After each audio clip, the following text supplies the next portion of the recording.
अच्छा, assistant director airport security officer, इस job की हम बात कर रहे हैं, ठीक है, जिसका हमने सेशन अब स्टार्ट किया है। इसको देखिए, हम अपना वक्त ज़ाया नहीं करेंगे, इसको ज़्यादा डिटेल से नहीं पढ़ेंगे। आप सब लोगों ने यहाँ पर अप्लाई किया हुआ है असिस्टेंट डायरेक्टर की पोस्ट पर। कितनी सीट्स हैं, क्या क्वालिफिकेशन है, क्या फिजिकल स्टैंडर्ड्स हैं, इस पर हमें बात करने की ज़रूरत नहीं है।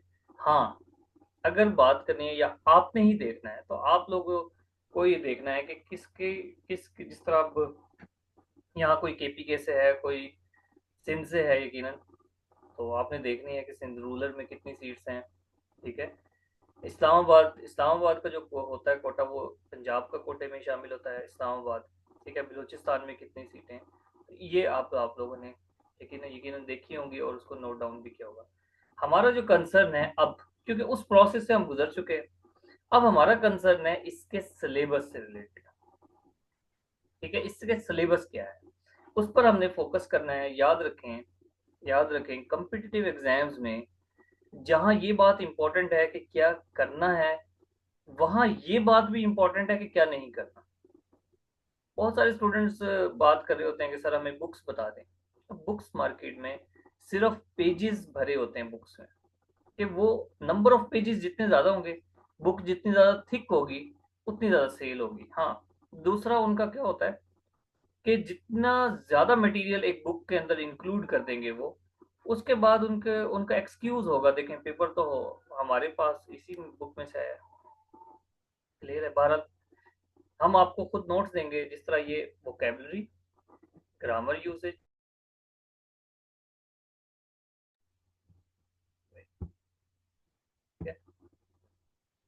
तो इंग्लिश का ये जो 20% मार्क्स हैं, इसमें ग्रामर, ठीक है, ग्रामर और सेंटेंस स्ट्रक्चरिंग, ये दोनों चीजें अभी हम देखेंगे भी कि हम इसको किस तरह से लेकर चलते हैं। प्लस वोकैब, देखिए वोकैब हम डेली बेस पर शेयर करेंगे, ठीक है, 25 से 30 वर्ड्स। वो आप करोगे सिनोनिम एंटोनिम से, इसका मतलब है सिनोनिम एंटोनिम। एफपीएससी में वोकैबुलरी थोड़ी सी टफ आती है, ठीक है। ये अब आप है कि आप इसको किस तरह से करते हो, ठीक है। यकीनन वहां पर फिर तुक्के भी लगेंगे, अंदाजे से लगाओगे, जो आता है उसको कर लें, जो नहीं आता उसको तुक्के से कर दें, बहरहाल। लेकिन जिस चीज पर आपका अख्तियार है वो है इंग्लिश यूज, ग्रामर यूजेज और सेंटेंस स्ट्रक्चरिंग। इस पर आपका अख्तियार है, इसको आप बेहतरीन तरीके से करो कि यहाँ से कोई एमसीक्यूज गलत ना हो। वो कैब पर आपका अख्तियार नहीं, क्योंकि वो कैब की कोई लिमिट नहीं है। खुद इंग्लिश जो पढ़ाते हैं टीचर्स, उन वो भी परेशान हो जाते हैं कि यार ये कहाँ से वो कैब आ गई है, ठीक है। लेकिन यहाँ ये ओपन एंडेड नहीं है। ग्रामर सेंटेंस स्ट्रक्चरिंग एक लिमिट है, इसको आप उस तरह से कर लें। नेक्स्ट मैथमेटिक्स का देखें, बड़े क्लियर सिलेबस दिया उसने, algebra, ratio, percentage, arithmetic, means, ठीक है।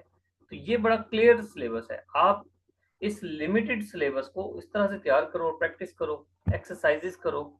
जितनी ज़्यादा प्रैक्टिस करोगे, उतना जितने ज़्यादा क्वेश्चन करोगे अलजेब्रा का, ठीक है, 10-12 क्वेश्चन डिफरेंट डायमेंशंस के 10-12 क्वेश्चन हम करवाएंगे आपको, ठीक है। ऐसे के तमाम क्वेश्चन, उसके बाद आपको कुछ पास पेपर्स के क्वेश्चन देंगे, ठीक है। जो एएसएफ के पास पेपर्स में आए हुए हैं, इसके अलावा वैसे कोई एक्सरसाइजेस दे देंगे, ठीक है। कुछ टेस्ट होंगे आपके डेली बेस पर, जो आज आपको पढ़ाया जाएगा कल उसका टेस्ट होगा। ये टेस्टिंग जो है ना, वो हमारी शर्त होती है। जो स्टूडेंट्स ऑलरेडी इनरोल्ड हैं, ठीक है, उन्हें पता है, ठीक है। रेशियो, परसेंटेज, तो ये बड़ा नॉर्मल सा सिलेबस है, ठीक है। परसेंटेज, रेशियो, अरिथमेटिक, मीन्स, कोई ज़्यादा नहीं। करंट अफेयर वो कहता है जनाब 5 साल के, ठीक है, लेकिन आप 2 से 3 साल के भी कर लो। 5 साल के वो क्वेश्चन, जो 5 साल तक के क्वेश्चन है ना, ऐसे करें आप, जो रिपीटेड है पास पेपर में। 2 साल के अच्छी तरह से कर लो, जो 2 साल पहले के क्वेश्चन हैं, यानी कि 23, 24, 25 तक, वो आप अच्छी तरह से कर लें। बाकी जो 21, 22 में जो क्वेश्चंस आए हुए हैं, वो सिर्फ पास्ट पेपर्स आप करोगे, उसमें से जो क्वेश्चंस आए होते हैं वही इंपॉर्टेंट होते हैं, तो आप उन्हीं को कर लो, ठीक है। फिर पाकिस्तान अफेयर और इस्लामिक स्टडी, वो कहता है जनाब बेसिक बेसिक लेवल नॉलेज हो, बेसिक लेवल। अब बेसिक लेवल का ये मतलब नहीं है कि आप 9वीं 10वीं के बच्चों की तरह कुछ क्वेश्चन करके बैठ जाए, ऐसा नहीं होगा। याद रखें, एक चीज आपने याद रखनी है कि आपका मेरिट तभी बनता है जब कोई एमसीक्यूज आपको आता हो, आपके कंपटीटर को ना आता हो। ठीक है, मोहम्मद अली का नाम सुना आपने? मोहम्मद अली का नाम? हाँ जी। मोहम्मद अली जिना नहीं, मोहम्मद अली बॉक्सर। हाँ इकरा वो,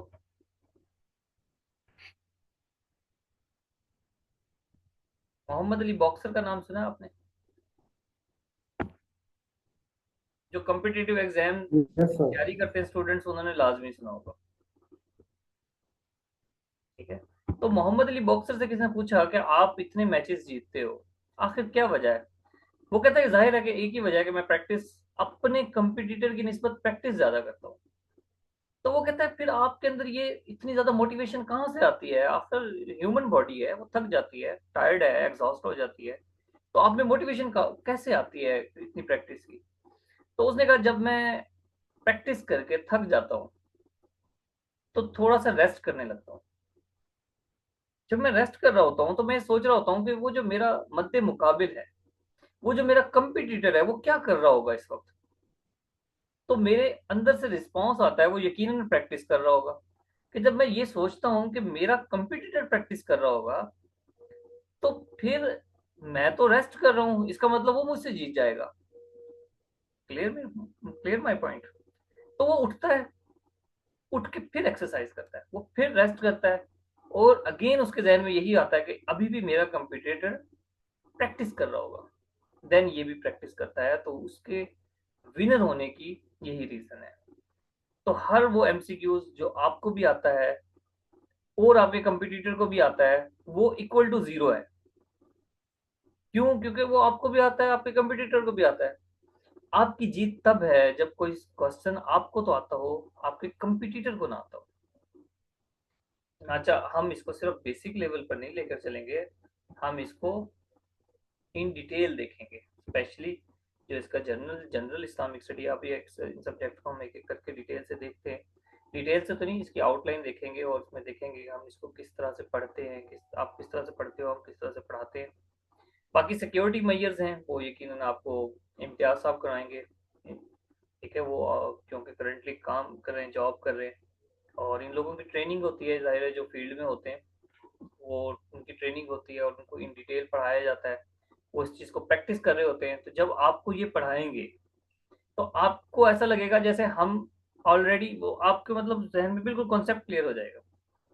क्योंकि एक बंदा जो फील्ड में है, ये मैं आपको इसलिए कॉन्फिडेंस से बता रहा हूँ क्योंकि अभी असिस्टेंट रजिस्ट्रार कोऑपरेटिव सोसाइटी का हमने डेमो किया था, तो उसमें अफजल साहब आए थे, वो रजिस्ट्रार हैं ऑलरेडी, और जब वो एक्सप्लेन कर रहे थे चीज़ों को, तो चूंकि वो फील्ड में है और हर चीज़ वो उनसे डील करते हैं, जो भी रूल्स हैं उनसे वो डील कर रहे होते हैं, चुनाचा वो बहुत खूबसूरत खूबसूरत तरीके से जो है ना वो चीज़ों को डिस्क्राइब किया जाता है, जब भी आपको प्रैक्टिकली अवेयर हो आप उससे से। खैर,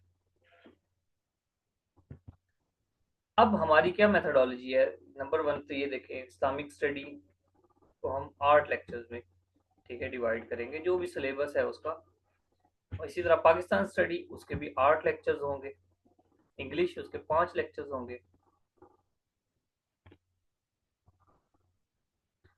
अच्छा, ये जो 5 लेक्चर्स हैं, इसमें वैसे तो क्योंकि हम इसमें active voice, passive wise, direct indirect ये चीज़ें नहीं करेंगे, पंक्चुएशन नहीं करेंगे किसी, क्योंकि उसमें देखिए हमारा सिलेबस जो है वो सेंटेंस स्ट्रक्चर पर है, तो मैक्सिमम 3 या 4 लेक्चर्स सेंटेंस स्ट्रक्चर्स के एंड हो जाएंगे। देन हम उन चीज़ की प्रैक्टिस करेंगे, जो कुछ पढ़ लिया होगा उसकी प्रैक्टिस करेंगे। ये 5 लेक्चर्स का मकसद ये है, थोड़ा एडवांस लेवल पर चले जाएंगे। ठीक है, एडवांस लेवल पर, वो आगे इंग्लिश का सब्जेक्ट आता है तो मैं बताता हूँ। ठीक है, मैथमेटिक्स के लिए 4 4 दिन बहुत हैं। अगर ज़रूरत पड़ी तो हम 5 दिन भी लगाएंगे, ज़रूरत पड़ी तो 6 दिन भी लगाएंगे। ठीक है, इसी तरह सिक्योरिटी मेजर्स के लिए 3 दिन काफ़ी हैं। करंट अफेयर्स डेली बेस पर, ठीक है, 30 50 इतने एमसीक्यूज हम डेली बेस पर देंगे, और वो डेली के टेस्ट में इंक्लूड होंगे। क्योंकि जो भी subject, for example Islamic study हम पढ़ा रहे हैं, तो 30 एमसीक्यूज करंट अफेयर के भी आपको दे देंगे। जो आज आप पढ़ोगे इस्लामिक स्टडी का, कल उसका टेस्ट होगा, उसमें करंट अफेयर्स भी होंगे। और दूसरी बात ये, इम्पोर्टेंटली, हमारा जो टेस्ट पैटर्न होता है वो डिफरेंट है। नंबर वन, टेस्ट लाजमी है, टेस्ट शर्त है। नंबर टू, टेस्ट थोड़ा सा डिफरेंट है। मुझे ये, मेरा ये मानना है कि अगर स्टूडेंट्स की तैयारी करवानी है तो सिर्फ टेस्ट है, उसका कोई सोल्यूशन नहीं है, टेस्ट के अलावा और कोई ऑप्शन नहीं।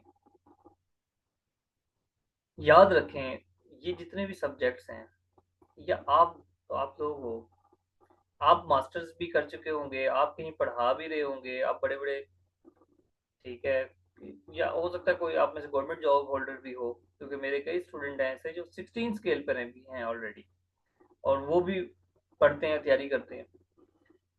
जब आप क्लास में आ गए, देन आप बच्चे हो। अगर आप बड़े हो तो फिर तैयारी नहीं कर सकते आप। आपको तैयारी करने के लिए आपको बच्चा बनना पड़ेगा। ठीक है, आप किसी भी लेवल पर चले जाओ, अपने टीचर के सामने आप बच्चे ही हो।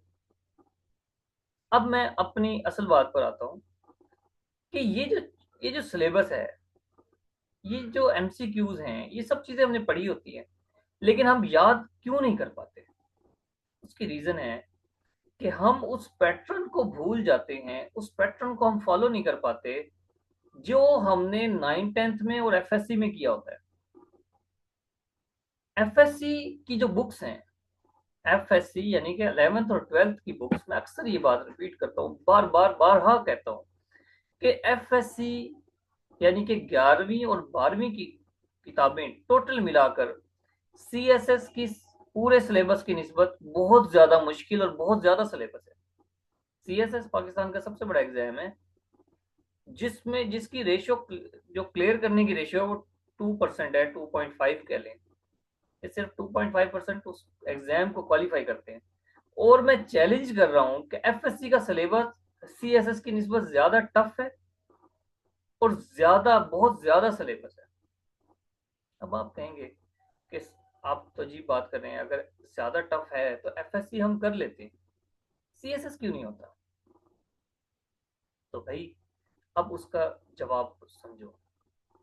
जो फैसिलिटीज हमें एफएससी में होती हैं, इंटर में अवेलेबल होती हैं, वो सीएसएस में नहीं होती। नंबर वन, आपको पता है कि मैंने 11वीं पास करनी है, मेरे पास 13 to 14 मंथ है, ठीक है, या 12 मंथ है, क्योंकि 11वीं क्लास के लिए हमें ज्यादा फर्स्ट ईयर में ज्यादा जो है ना टाइम होता है हमारे पास। आप जाते हो, आप 5 घंटे क्लास में बैठते हो, और ये रूटीन आपकी पूरे साल होती है कि 5 से 6 घंटे आप कॉलेज में होते हो। देन आपका टॉपिक वाइज टेस्ट होते हैं, फिर चैप्टर वाइज टेस्ट होते हैं, फिर हाफ बुक होती है, फिर फुल बुक होती है, फिर अगेन टेस्टिंग होती है। क्या सीएसएस में ऐसा होता है? सीएसएस में आप जहां मर्जी चले जाओ, क्या इशू है? टीचर कहता है पढ़ लो, टेस्ट ना दो, मेहरबानी होगी। टीचर क्या कहता है? पढ़ लो, टेस्ट ना दो। टेस्ट चेक करना तो मौत है टीचर के लिए, क्योंकि टीचर ने आना है, पढ़ाने, चले जाना है। वहां पर क्लास में चाहे 5 बच्चे बैठे हों या 50 या 500, उसने लेक्चर देना है, चले जाना है। लेकिन अगर वो 50 बच्चों का टेस्ट चेक करना पड़ जाए उसको, तो फिर वो तो फिर अपनी क्लासेस ही नहीं ले सकता। उसने जो 7 8 जगह जाके पढ़ाना है वो तो नहीं पढ़ा सकेगा। नंबर दो, वालदेन का प्रेशर होता है। पता है मार पड़ेगी, ठीक है, पीटीएम हो जानी है, पेरेंट टीचर मीटिंग हो जानी है। तो टेस्टिंग इसलिए बहुत ज्यादा इंपॉर्टेंट है। अब टेस्टिंग में हम क्या करते हैं, मैं क्या करता हूँ, मुझे लगता है कि टेस्टिंग में एमसीक्यूज नहीं होने चाहिए। पीपीएससी और एफपीएससी एमसीक्यूज वाइज टेस्ट लेती है। बच्चे, आप लोग पास्ट पेपर्स की बुक से तैयारी करते हो, एमसीक्यूज देखते हो और आंसर को आइडेंटिफाई करते हो, याद नहीं करते। इंपॉर्टेंट बात बता रहा हूं, इसको नोट डाउन करो। आप लोग क्वेश्चन के आंसर को आइडेंटिफाई कर रहे हो, याद नहीं कर। यही वजह है कि जैसे ही आप 10 दिन बुक्स ना पढ़ो, आपको चीजें भूलनी शुरू हो जाती हैं, आपको याद ही नहीं रहता, आप भूल जाते हो। ठीक है, और इसी तरह वो जितनी ज्यादा चीजें जो कि सिर्फ आइडेंटिफाई कर रहे हो, इसलिए क्या है, कनेक्शंस वीक हैं। एक एमसीक्यू से दूसरे एमसीक्यूज के दरमियान जो कनेक्शन है, जो बनना चाहिए, जो आपकी शॉर्ट टर्म मेमोरी है, जो लॉन्ग टर्म मेमोरी आप में आपके अंदर है, आपको एमसीक्यूज को फुली तैयार है। लेकिन अगर कोई नया एमसीक्यूज तैयार कर रहे हो, वो आपको याद होने में बड़ा टाइम लग जाता है, क्योंकि आपको चीजें याद नहीं है, आप सिर्फ आइडेंटिफाई कर रहे हो। तो हम अपने टेस्टों में ऑप्शंस नहीं देते। टेस्टिंग सेशन जो हमारा होता है उसमें ऑप्शंस होते हैं, जो गूगल फॉर्म पे होता है उसमें ऑप्शंस होते हैं, उसमें स्कोर भी पता लगता है, आप अपलोड करते हो टेस्ट को। लेकिन जो क्लास में टेस्टिंग होती है, मेरा ये मानना है उसमें मैं ऑप्शन देता हूँ। ठीक है, तो ये हमारा कोई पैटर्न है। अच्छा, आप 1 मिनट अजान भी हो जाए और मैं आपके मैसेजेस भी देख लूँ।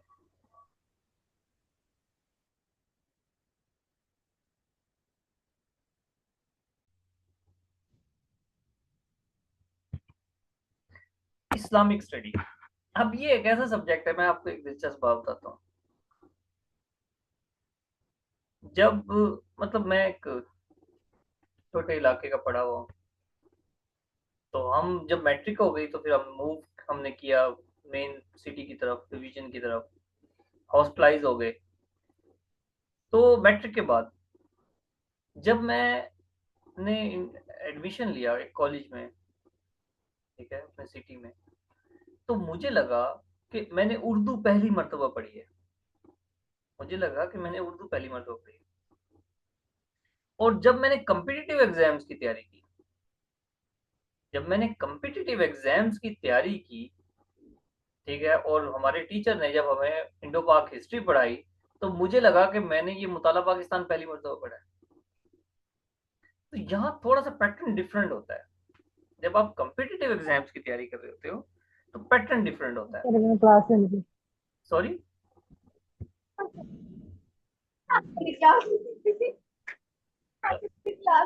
नहीं। ये ऑनलाइन क्लास का ये बहुत फायदा होता है, आपको वैरायटी मिलती है सुनने को, लोगों के घरों का पता लगता है क्या हो रहा है।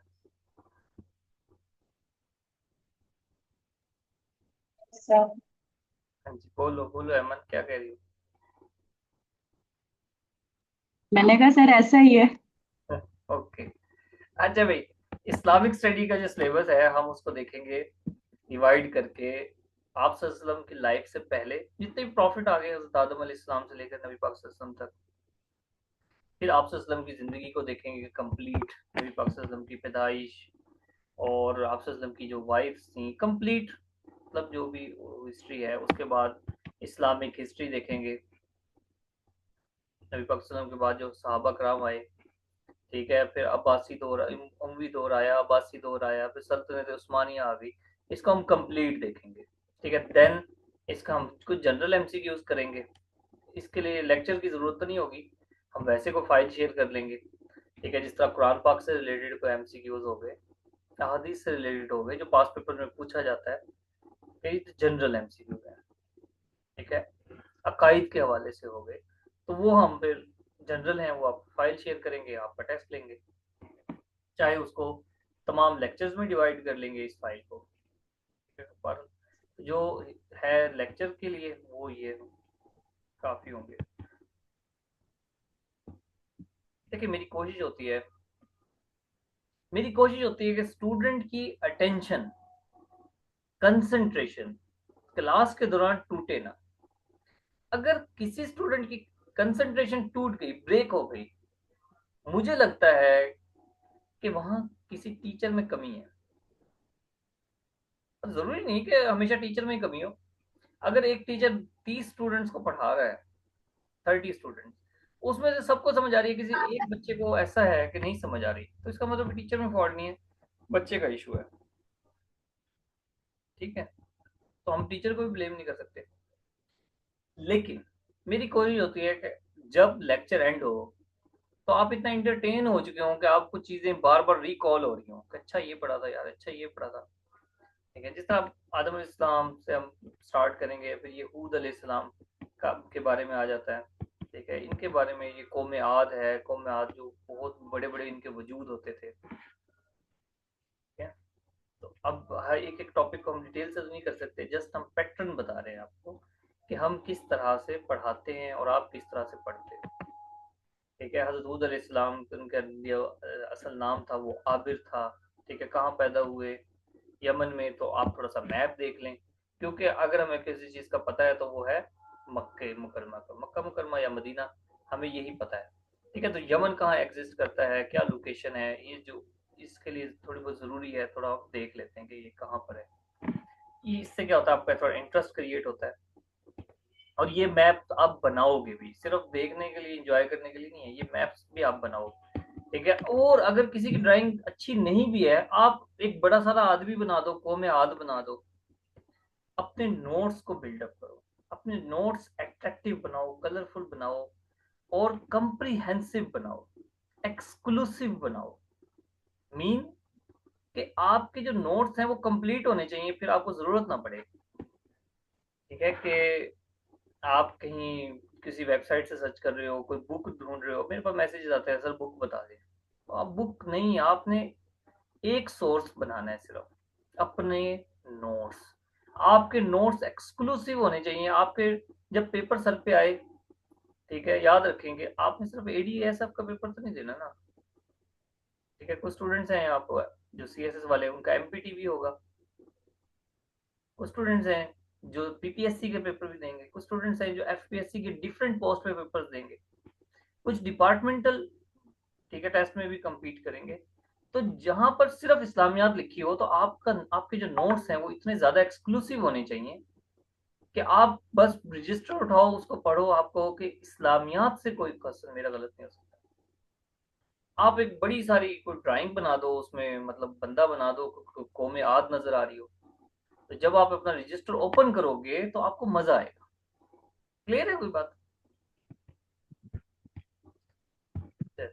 ये ऐसे ही स्केल्टन है कौमे आद के जो डिस्कवर हुए।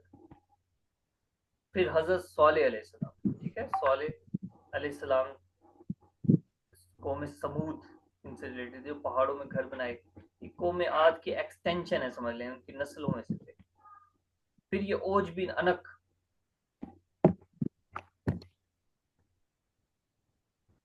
या ओज बिन अनक, ये बहुत बड़ा, कहते हैं कि ये देखिए बंदे जिसने हाथ में पकड़े हैं, ये वही, ये उन्हीं लोगों में से था कि जब हजरत मूसा अलैहिस्सलाम की कौम ने कहा था कि आप जानो और अल्लाह आपका, अल्लाह जाने, हमने नहीं ऐसे बंदों से लड़ना। ठीक है, ये इनकी नस्लों से थे वो लोग। हज़रत इब्राहिम अलैहिस्सलाम, ठीक है, इनको डिटेल से देखेंगे।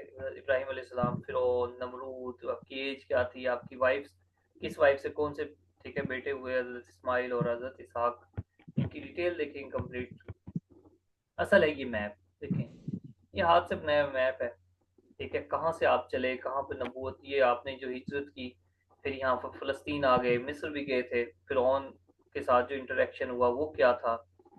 ठीक है, यहाँ पर कनान में बसेरा किया, देन जो हज़रत इस्माइल को और हज़रत हाजरा को लेकर आए थे मक्का, इस तरह से फिर यहाँ पर ये, इस तरह फिर ये सफ़ा और मरवा के दरमियान किस तरह से उन्होंने चक्कर लगाए मुकाम इब्राहिम, तो इन डिटेल इस तरह से चीज़ों को देखें।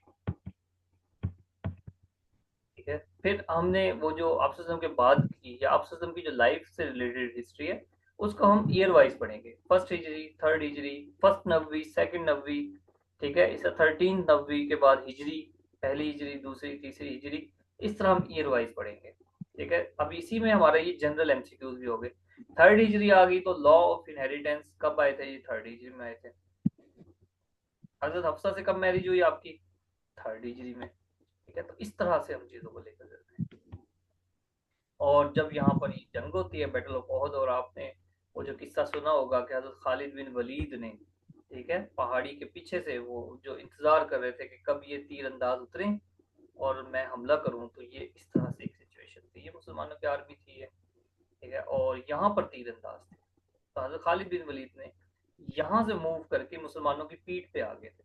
जैसे पीठ पे आए और फिर मुसलमान, ठीक है, जंग एक तरह से हार गए थे, कि वे हारे तो नहीं थे, लेकिन एक इशू, मतलब बड़े लॉस हुआ मुसलमानों को। नबी पाक सल्लल्लाहु अलैहि वसल्लम के देखें नजदान मुबारक शहीद हो गए। इस ऐसी ये जंग हुई थी। भारत इस तरह का, आप खुद एक मैप बनाए, इसको ड्रा कर लें हाथ से, इसको मतलब जरूरी नहीं, एक बॉक्स बना लें, इस तरह का एक मैदान बनाएं। ठीक ठीक है, साथ ही पहाड़ी बना दें। बंदे बनाने की जरूरत नहीं, तीर बनाने की जरूरत नहीं, आप अपने नोट्स पर इस तरह की ड्राइंग बना ले हल्की फुल्की, इस तरह से भी आता है। हाँ भाई, बोर तो नहीं हो रहे हो? बात समझ आ रही है? मेरी स्पीड तेज तो नहीं है?